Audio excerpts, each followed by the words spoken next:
Good morning everyone, welcome to daily shorts of finance. आज है 27 जुलाई, कवर करेंगे इकोनॉमिक टाइम्स को। अगर आपको कोई भी ये न्यूज़पेपर या फिर हमारे नोट्स होते हैं वो एक्सेस करना है तो आप टेलीग्राम ग्रुप को ज्वाइन कर सकते हैं। बहुत सारे लोग कमेंट सेक्शन में बोल रहे हैं कि नहीं वर्क कर रहा, कभी कभी बोलते हैं। तो ये देख सकते हैं कि काफ़ी लोग ज्वाइन करते भी हैं, तो प्लीज़ आप ट्राई ज़रूर कर रहे हैं एक बार। और मतलब अगर स्टिल वर्क नहीं करता है, मतलब हालांकि मैंने काफ़ी बार टेस्ट कर लिया है, जो डिस्क्रिप्शन में आपका लिंक है वो ज़रूर वर्क करेगा। नहीं तो आप अरब कंसल सर्च भी करेंगे टेलीग्राम पे तो मेरा ही चैनल आएगा, तो आप उसको भी ज्वाइन कर सकते हैं। नहीं तो स्टार्ट करते हैं पहली न्यूज़ से। निफ्टी और सेंसेक्स का अपडेट है, 0.5% के आसपास दोनों बढ़े हैं। तो ये आप देख सकते हैं यहाँ पर इंडिया क्लोजिंग प्राइसेस भी। ब्लैक रॉक पहली न्यूज़ से है। ब्लैक रॉक आपकी ब्लैक रॉक ये एक इन्वेस्टमेंट फंड है, बहुत सारी और भी सर्विसेज प्रोवाइड करता है, बट मेनली एक इन्वेस्टमेंट फंड की तरीके से आप देखें। अगर आपको किसी को नहीं आइडिया है तो ये बहुत बड़ा फंड है, यानी ये पूरी दुनिया का 7% ऑलमोस्ट ओन करते हैं। $11 ट्रिलियन का इनका असेट्स अंडर मैनेजमेंट है टोटल। इन्होंने क्या किया था, इन्होंने इंडिया से एग्जिट ले लिया था 2018 के अंदर। एग्जिट मतलब क्या, कि सारी इन्वेस्टमेंट को जनरली अपना बेच वगैरह दिया था। एंड उसके बाद नई इन्वेस्टमेंट वगैरह कोई कर नहीं रहे थे इंडिया के अंदर, क्योंकि इनको इतना ल्यूक्रेटिव मार्केट नहीं लग रहा था इंडिया के अंदर। अब क्या है, अब जियो फाइनेंशियल सर्विसेज के बारे में मैंने आपको बताया था, जो रिलायंस से भी अलग हो गया है और ये फाइनेंशियल सर्विसेज के अंदर काम करेगा। तो इसके अंदर ये दोनों अपना जेवी बना के इंडिया के अंदर काम करने वाले हैं। 50-50 का जेवी होगा। जियो जियो ब्लैक रॉक इसका नाम होने वाला है। दोनों कंपनीज इसके अंदर 150 मिलियन ईच इन्वेस्ट करेंगी। और ब्लैक रॉक जिसने एग्जिट कर लिया था, इसके थ्रू वो एंट्री लेगा वापस से इंडिया के अंदर। और ब्लैक रॉक मतलब बहुत बहुत इन्फ्लुएंशियल फॉर्म है, ये माना जाता है। बहुत सारी कॉन्स्पिरेसी थ्योरीज हैं इनके अगेंस्ट, बट वो हमारे उससे रेलेवेंस से बाहर है। बट ये बहुत ज्यादा इन्फ्लुएंशियल फॉर्म है, ये आप बस इतना जान सकते हैं। क्यूआईए मतलब आपका कतर इन्वेस्टमेंट अथॉरिटी, अगेन एक इन्वेस्टमेंट, बड़ी इन्वेस्टमेंट से रिलेटेड न्यूज है कि ये 1 बिलियन इन्वेस्ट करने की फाइनल टॉक्स के अंदर है रिलायंस रिटेल के अंदर। अब इस ये जो अभी 1 बिलियन इन्वेस्ट करने वाले हैं, इस पे ये 100 बिलियन की वैल्यूएशन पे करने वाले हैं। ये कैसे निकाला जाता है, तो ये 1 बिलियन जो इन्वेस्ट करने वाले होंगे वो 1% कैपिटल के लिए करने वाले होंगे, 1% शेयर्स के लिए करने वाले होंगे। तो इससे आप अगर 1 बिलियन को 1% से डिवाइड करते हैं तो आपके पास 100 बिलियन आ जाता है। तो ये आपका वैल्यूएशन इस तरीके से निकलेगा यहाँ पर, क्योंकि ये लिस्टेड प्लेयर नहीं है। RRVL Reliance retail ventures limited ये लिस्टेड नहीं है मार्केट के अंदर, ये एक प्राइवेट कंपनी है।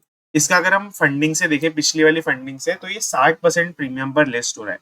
यानी कि पिछला जो वैल्यूएशन था इनका, उससे 60% ऊपर ये चला गया है। तो ये चीज है यहाँ पर। अगर हम लिस्टेड प्लेयर से कंपेयर करेंगे तो लार्जेस्ट लिस्टेड प्लेयर है डीमार्ट इंडिया के अंदर। उससे 3 गुना कंपनी का साइज हो रखा है आज की डेट में। M&M आपका महिंद्रा एंड महिंद्रा की बात करेंगे यहाँ पर। Mahindra and Mahindra looking to buy 10% of RBL bank, तो 10% ऑफ RBL बैंक खरीदने की बात कर रहे हैं। अभी इनके पास 3.5% करंटली ओन करते हैं। अगेन एक बड़ी डील से रिलेटेड प्रोस्पेक्टिव न्यूज है। ये ऑलरेडी जो महिंद्रा एंड महिंद्रा है, इनके ग्रुप को जाना जाता है, मतलब ऑब्वियसली आपको पता है महिंद्रा ऑटोमोबाइल के अंदर तो है ही। इसके अलावा ये अपनी एक मतलब टेक इंडस्ट्री के अंदर भी सर्विसेज प्रोवाइड करते हैं। इसके अलावा ये नॉन बैंकिंग फाइनेंशियल कॉर्पोरेशन को ओन करते हैं, इन्होंने अभी खरीदा था। तो नॉन बैंकिंग फाइनेंशियल कॉर्पोरेशन मतलब होता है जो बैंक के अलावा कोई भी अथॉरिटी है वो लोन वगैरह दे सकती है, जो तो वो एक ऐसी एनबीएफसी को ओन करते हैं जो मेनली ऑटो सेक्टर के अंदर लेंडिंग वगैरह करते हैं। तो अब ये और डाइवर्सिटी करना चाहते हैं, इसके अंदर एक पूरे बैंक को ओन करना चाहते हैं। इसीलिए RBL बैंक का यहाँ पे लुकिंग टू बाय। मॉल्स के अंदर एक मतलब इंडिया ऐसे जनरल इंडस्ट्री ट्रेंड वाले पर्सपेक्टिव से देखे तो एक न्यूज आ रही है कि फैक्ट्री आउटलेट्स जो है वो अपने खुलने वाले हैं। फैक्ट्री आउटलेट्स यूके यूएस में बहुत ज्यादा फेमस है। इसका कॉन्सेप्ट ये होता है कि डीप डिस्काउंटिंग पे काम करते हैं। डीप डिस्काउंटिंग पे कैसे काम करते हैं, तो फैक्ट्री से जो आउटपुट बनता है डायरेक्टली वो मॉल में जाके बिक जाता है। और उसके अंदर आप मतलब ये नहीं कि वो डिफेक्टिव है या ऐसा कुछ है, बट वो इन जनरली क्या होता है, एक तो बहुत बल्क में होता है और डायरेक्ट फैक्ट्री से आ रहा होता है। और फैक्ट्री के जो ऑफिशियल होते हैं, फैक्ट्री का जो पर्सन होते हैं, वही जनरली सेल कर रहे होते हैं।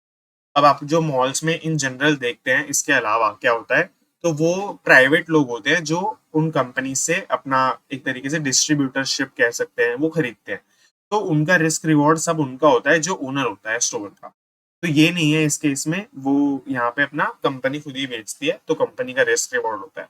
टोटली बात करें कि कुछ 2-3 साल के अंदर 11 मिलियन स्क्वायर फीट के मॉल एरिया को ऐड करेंगे, ये नए फैक्ट्री आउटलेट मॉल बनाने में। एक अभी अगर मैं आपको इससे अलग हट के इंसिडेंट बताऊं, तो पैसिफिक मॉल है जो इंडिया के अंदर, मतलब दिल्ली के अंदर, उसके अंदर है एक ऐसा आउटलेट। और उसके अंदर क्या है कि बेसिकली वो थोड़ा सा जो पैसिफिक मॉल है उससे हटकर है। तो वहां पे पूरे मॉल का एक्सपीरियंस नहीं है, मतलब मूवीज, ईटिंग आउटलेट्स, वो सब नहीं है, बस वहाँ पे ये ऐसी वाली शॉप्स हैं। तो इसीलिए वहां पे बहुत कम सेल्स इनको देखने को मिला, तो वो काफी इनएक्टिव रहता है। एशिया पैसिफिक टेली कम्युनिटी, ये एक बेसिकली टेलीकॉम सेक्टर के अंदर एक कम्युनिटी है। एशिया पैसिफिक होता है जो एशिया का पूरा सेक्टर है। एंड पैसिफिक ओशन से अगर आप वर्ल्ड मैप के पर्सपेक्टिव से देखें, तो जो right side generally countries continent रहेगा, उनकी साइड से देखेंगे तो इसके अंदर मतलब यूरोप का कुछ पार्ट आ गया, फिर एशिया, चाइना, ये सब मतलब ऊपर वाले पार्ट्स पे आ गए, एंड ऑस्ट्रेलिया वगैरह भी आ गया। तो इनके जो टेलीकम्युनिटी है पूरी, वो 6 गीगाहर्ट्ज के बैंड्स के लिए, 6 गीगाहर्ट्ज का बैंड ऑलमोस्ट सबसे एडवांस्ड बैंड है आज की डेट में, जो बहुत कमर्शियली अवेलेबल एंड यूजेबल है। ब्रिस्बेन के अंदर, ब्रिस्बेन इज इन ऑस्ट्रेलिया, वहां पे मिलने वाले हैं।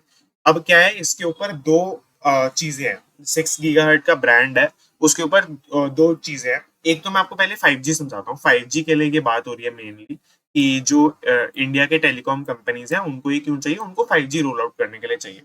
5G का मैं आपको पहले समझाता हूँ। 5G का मतलब आप एक टनल से समझ सकते हैं 4G और 5G का कंपैरिजन में। 4G एक छोटा टनल है, तो अगर पानी को हमें भेजना है तो छोटा टनल है हमारे पास। 5G एक बड़ा टनल प्रोवाइड करता है, बट उससे फर्क ये नहीं पड़ता कि पानी कितना जा सकता है। पानी कितना जा सकता है इससे फर्क नहीं पड़ता, क्योंकि आप कितना पानी भेज रहे हैं उससे फर्क पड़ता है इवेंचुअली। इससे मैं क्या कहना चाहता हूँ कि 5G के थ्रू बहुत बड़ी डेटा स्पीड और बहुत ज्यादा इंटरनेट आप सेंड कर सकते हैं 5G इंफ्रास्ट्रक्चर के थ्रू, 5G मतलब वायर्स के थ्रू वगैरह वगैरह। बट अभी इंडिया के अंदर इतना डेटा पेनिट्रेशन ही नहीं है, इतना डेटा यूजेज और इतना डेटा अवेलेबिलिटी ही नहीं है कि इतना सेंड करेंगे ये लोग। तो ये और ज्यादा 6G और बाकी आगे की भी प्लानिंग कर रहे हैं 6 गीगाहर्ट्ज के थ्रू, और 5G तो है ही। तो इसमें क्या हो रहा है, दो ओपिनियन है। एक तो टेलीकॉम कंपनीज तो चाहती हैं कि 5G के लिए यूज होए, और इसके अलावा माइक्रोसॉफ्ट, गूगल, फेसबुक, मेटा, ये वाली जो सारी कंपनीज हैं, ये चाहती हैं कि ब्रॉडबैंड सर्विसेज में यूज हो जाए। ब्रॉडबैंड अलग होता है, और ये जी मतलब जो आपके फोन में नेट आता है या फिर जो नॉर्मल आपका वाईफाई होता है वो अलग होता है। तो इसका बहुत टेक्निकल डिस्टिंक्शन है, तो अभी ये जानने की जरूरत नहीं है। बट ये दो मेन ओपिनियंस है यहाँ पे जो डिस्कस होंगे ये इस मीटिंग के अंदर। अप टू 10 गीगाहर्ट्ज पर सेकेंड का यहाँ पे ये अपनी स्पीड दे सकता है, जो हम 6 गीगाहर्ट्ज बैंड की बात कर रहे हैं। स्पैम कॉल की एक बहुत बड़ी न्यूज है कि ये 900 कंप्लेंट्स पर लास्ट ईयर चला गया है। यूसीसी इसके अंदर एक टर्म चलती है, सो यूसीसी इसके अंदर टर्म चलती है, that is unsolicited commercial communication. Basically जो स्पैम कॉल्स होती हैं उसकी बहुत सारी कैटेगरीज हैं, और जो आपके फ्रॉड मतलब फाइनेंशियल फ्रॉड से वगैरह से रिलेटेड जो भी होते हैं, क्रेडिट कार्ड बेच रहे होते हैं वगैरह वगैरह, तो उससे रिलेटेड सारी स्पैम कॉल को यूसीसी कैटेगरी के अंदर रखा जाता है। मैं रिपीट कर देता हूँ full form, unsolicited commercial communication. तो वो कंप्लेंट्स रिकॉर्ड हाई पर पहुंच गई हैं अपना 900,000 पर। बीपीसीएल, आपका बीपीसीएल आप सभी को पता ही है, कोई पता नहीं, भारत पेट्रोलियम, इन्होंने लास्ट ईयर 6,147 करोड़ का लॉस रिपोर्ट किया था, और अब वो अपना बढ़कर 10,000 का करोड़ का प्रॉफिट उन्होंने इस साल पोस्ट किया है। तो काफी अच्छी न्यूज है। इसमें और एनालिसिस आप जितना भी करना चाहें कर सकते हैं, बट अभी के लिए मेन यही है। GAIL is looking for LNG sources and target is to grow supply by 50%। GAIL की एक मीटिंग हुई थी, उसमें उन्होंने, जो उसके बोर्ड है, उन्होंने बताया कि वो उनका भी एक प्लान है कि वो एलएनजी, लिक्विफाइड नेचुरल गैस के सोर्सेज को सर्च कर रहे हैं, एंड इनका टारगेट है कि सप्लाई को बढ़ाएं अपना 50% से इन द लॉन्ग टर्म। अगर ये जो रिजल्ट्स वगैरह की बात करी, जैसे बीपीसीएल वगैरह, तो आप ये इनको सब्सक्राइब कर सकते हैं। ये ग्रो डाइजेस्ट करके एक चैनल, मतलब एक मेल भेजते हैं लोग रोज। तो अगर आप चाहते हैं कि आपको ये रिजल्ट्स वगैरह सारे मिल जाएं, तो आप इसको सब्सक्राइब कर सकते हैं। मैं आपको इसका लिंक या तो नीचे दे दूंगा कहीं पे, ये टेलीग्राम पे मैं आपको भेज दूंगा। और इसमें क्या है कि इसमें ये लोग सारे ऐसे सिप्ला, एक्सिस बैंक जैसे जो भी रिजल्ट कराए, वो इन्होंने यहाँ पर बता दिया। तो that is a, thank you for watching. अगर आपको कोई भी डाउट रहता है अगेन, तो आप कमेंट कर सकते हैं, फिर आप टेलीग्राम ग्रुप पे पूछ सकते हैं, and I try to answer, like I try my best.